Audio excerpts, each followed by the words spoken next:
ফুটপাতে ব্যবসা করা কি হালাল? সাধারণত ফুটপাতে রাস্তা দখল করে দোকান করা হয়, যার ফলে সাধারণ লোকদের যাতায়াতে কষ্ট হয়। আবার বেশিরভাগ ক্ষেত্রে এলাকার নেতাদের কিছু টাকা দিয়ে দোকান নিতে হয়, যে টাকার পরিমাণও একেবারে কম নয়। নবী করিম সাল্লাল্লাহু আলাইহি সাল্লাম বলেছেন, ইয়াকুম ওয়াল জুলুস আলা তারিক, তোমরা রাস্তায় বসবে না, রাস্তায় বসা থেকে তোমরা বিরত থাকবে। রাস্তা দখল করার ব্যাপারে হাদিসের দৃষ্টিভঙ্গি, নবী করিম সাল্লাল্লাহু আলাইহি সাল্লামের নিষেধাজ্ঞা এখান থেকে পরিষ্কারভাবে বোঝা যায়। রাস্তা দখল করে বসা, রাস্তা দখল করে দোকান দিয়ে বসা, সবগুলোই এই হাদিসের আওতায় নিষিদ্ধ।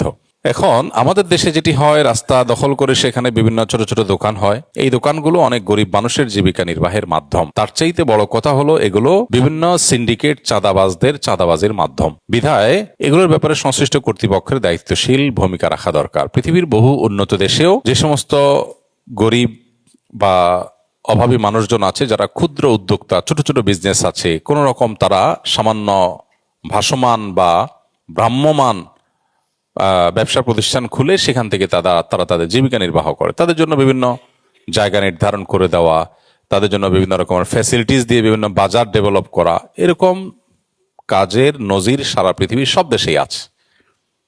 কিন্তু বাজারে উঠতে হবে এবং সেটা ফুটপাতে বসতে হবে এবং ওভারব্রিজের উপরে বসতে হবে, এটা তো জরুরি না।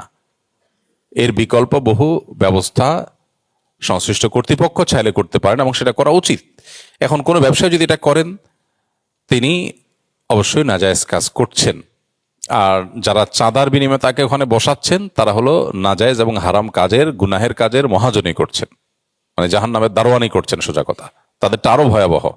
নিরুপায় হয়ে কেউ বসেছেন, তার তো আল্লাহর কাছে একটা বলার জায়গা আছে যে আমি চেষ্টা করেছি, আমার জন্য সমাজ বা রাষ্ট্র কোনো ব্যবস্থা করে নাই, আমি নিরুপায় হয়েছি। যদি কেউ নিরুপায় হয়, বেশিরভাগ ক্ষেত্রে মানুষ আসলে নিরুপায় না। শরিয়ার দৃষ্টিকোণ থেকে নিরুপায়, এটার ডেফিনেশন অনেক জটিল, অনেক কঠিন।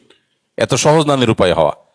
আমার জান জীবন হুমকির মধ্যে, আমার ফ্যামিলি না খেয়ে মারা যাবে, এই লেভেলের অসুবিধা আজকের বিশ্ব বাস্তবতায় খুব সচরাচর আমাদের সমাজের মতো দেশে অন্তত সচরাচর হয় না। হ্যাঁ, একটু ভালোভাবে চলা যাবে না বা শহরে বসবাস করা যাবে না, হয়তো অনেক ফ্যাসিলিটিস থেকে আমি বঞ্চিত হব। তো এই জন্য এটা ভ্যারি করে মানুষের পরিস্থিতির উপরে। তবে সাধারণ কথা হলো, রাস্তা দখল করতে নবী সাল্লাল্লাহু আলাইহি ওয়াসাল্লাম নিষেধ করেছেন, রাস্তা দখল করে বসতে নিষেধ করেছেন।